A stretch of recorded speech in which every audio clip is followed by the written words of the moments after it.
Well, let's get more now on the story about the deal to curb Iran's nuclear programme. Toby Greene is the Director of Research at the British Israel Communications and Research Centre. He joins us now from Jerusalem. And Lord Norman Lamont, the former Chancellor and now Chair of the British-Iranian Chamber of Commerce, is in our central London studio. Good to see you both, gentlemen. To you first, Mr. Greene.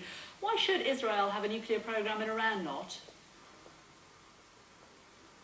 Well, Israel has a policy of nuclear ambiguity which has remained unchanged for over 40 years. So I don't think Israel's really the issue here. It's not the source of instability. Its nuclear program is not the source of instability, nor is it the threat to the non-proliferation regime. What you have in the case of Iran is a country which signed the non-proliferation treaty and then used a supposedly civil nuclear program as cover to build a secret, illegal, underground nuclear weapons program, and then it got caught. It got caught first in 2002 with an underground enrichment facility at Natanz and a secret plutonium reactor which it never told the IAEA anything about. And then it got caught again in 2009 with another secret enrichment facility built underneath a mountain at Fordow by Qom. So really it is Iran that is both a threat to regional security and the non-proliferation regime. And I think it's extremely important that a country that broke the rules so flagrantly can't be allowed to get away with it. OK, let's bring in Lord Lamont now. I think than just... Sorry, let's just bring in Lord Lamont. We've heard reservations from Israel there. Given Iran's history, why should we trust them? Why should we trust that they're going to stick to this deal over the next 6 months? Well, the whole point of this deal is to stop Iran using its program to develop nuclear weapons. Iran has made substantial concessions here. It's going to shrink its program. It's going to not enrich above the 5% level. It's going to vastly reduce its stock of more highly enriched uranium, and it is going to submit itself to much more rigorous inspection, daily inspection, of two of the sites that have been most of concern to the West. If you look at the statement made by the White House, it actually meets one of Israel's concerns head-on. It says the worry has been that in any agreement, Iran would buy time and go further with its nuclear program. This deal prevents Iran going any further. It has to shrink its program, and there's going to be this very intrusive inspection as well. I believe that this is in the interest of Israel. And what Mr. Greene, what on earth is his alternative? Is he wanting to bomb Iran? Is he wanting to continue with this tense situation? I think common sense absolutely indicates that this is the right thing to do. Well, let's put that to you. Mr. Greene, what is the alternative? Many would argue that Iran is too important a country to simply lock in a cupboard, that they have to be dealt with head-on. No, there is absolutely no doubt that diplomatic solution is the best way to resolve this issue. And of course, this is just an interim deal, and the real test will be in 6 months' time.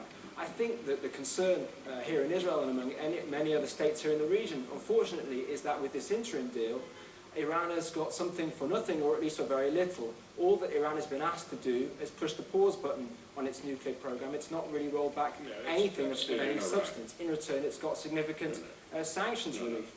And I think that the concern is that the crack in the wall of sanctions has been breached. Let's just bring in Lord Lamont there. That's a fair point, isn't it? Do you think the West hasn't asked for enough of Iran here, Lord Lamont? No, Iran has made very large concessions, and the main sanctions are remaining in force, the ones that really hurt. Oil sanctions, banking sanctions, dealing with the Central Bank of Iran. They've made a few concessions that are worth, according to the White House, about $7 billion. But on the other side, Iran is going to be penalized to the tune of $30 billion by the continuing sanctions. So Iran hasn't got much out of this. It all depends, as Mr. Greene says, what happens in the interim stage. A final solution will be attempted, and it'll be very difficult to get it after 6 months, when people have been able to see whether Iran has kept its word. I think Israel is doing itself enormous harm. I speak as someone who's been a supporter of Israel over the years. They really must get out of this attitude of just saying that the Iranian program must be dismantled completely. Even Mr. Barak, the former Prime Minister, said Iran is not an existential threat to Israel. And as you said at the beginning, Israel has nuclear weapons, according to President Carter, 200 warheads. Really, we ought to take a more sensible approach to this. Toby Greene, there are, of course, hardliners in Iran, but there are also moderates, there are also pragmatists. many would argue that we should give those people a chance, and isn't this the opportunity to do that?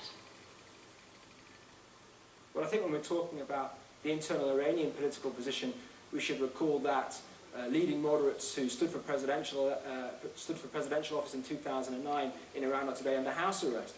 But to respond to Lord Lamont's point, it's true there are a range of opinions here in Israel, and the question of whether Iran is an existential threat and whether that term is helpful is debated here. But nobody here thinks that Israel can tolerate Iran with a nuclear weapon, and that's for very good reason.